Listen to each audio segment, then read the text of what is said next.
अरां दखरा दुलाराय बर' फरायसा आफादा देग्लाय बोसोरनि जि बोसोरारि जुथुमा बोसोरसालिया नैबे थेलामारा गामियाव बिथांमोना खोब गाजा गोमजायै खुंफुंदों आरो मख'थावनो गोनांथि बाख्नायनांगोन बे गामिनि आरो खाथि खाला गामिनि जेसेबां जोंनि आइ आफा दङ जिखिनि बैसोगोराफोर दङ आरो एबसुनि अरां दखरानि गायसनजेननायनिफ्राय दिनैसिम जेसेबां आगुनि दैदेनगिरि बिबानगिरि दङ उदालगुरि जिल्ला दरं जिल्ला अरां आन्चलिक बयबो दिनै बे जौसाङाव बाहागो लाफैदों बेयो खाफालनि बाथ्रा आरो दुलाराय बर' फरायसा आफादा जिहेतु माहारिबादखौ बिथा खालामनानै हाबा मावो आरो जाति सत्ता जाति सार्थआनो एबसुनि जिहेतु मुल मन्त्र आरो बे एजेन्डायाव जों जेब्लाबो स्टिक आरो स्ट्रं दा बेखायनो जातीयताबादि सिन्तानि जिखिनि जोंनि दैदेनगिरिफोर दङमोन बिथांमोना एबसुनि मेल मिटिङाव फैनानै जेब्लाबो गावखौनो गौरब फिल खालामो आरो मोनसे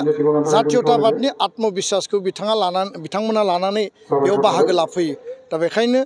उननि समाव बड'फानि जिखिनि सान्थौ आरो सानस्रि भाइब्रेन्ट बड' कमिउनिटि दानांगौ बड'फानि आद्रा थानाय जिखिनि सिमां आल्टिमेट जि आलादा रायजो सोरजिनांगौनि जि जोंनि थांखि आरो नोजोर बियो सानसे नङा सानसे जाफुंगोन आरो बेखायनो दिनै दुलाराय बर' फरायसा आफादा जोंनि दखरा जोंनि दालाय जोंनि जिल्ला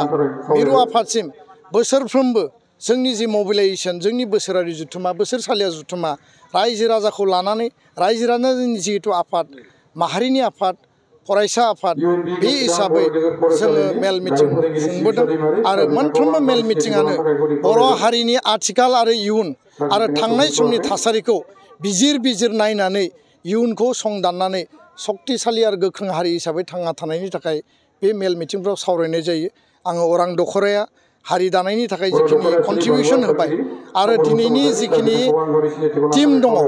थांनाय सम आरो दिनै गोदानै जिखिनि टीम दाजाबाय बे टीमाव इयुनाव गोख्रोङै खामानि मावगोन आं बेखौ गोसो गोरबोजों फोथायो आरो बेखायनो अरां दखराया खुनु कारनाव खम नङा आरो इयुनावबो जाहाथे खम जाया बेनि थाखाय आङो बयखौबो खावलायबाय गोजोन्थों।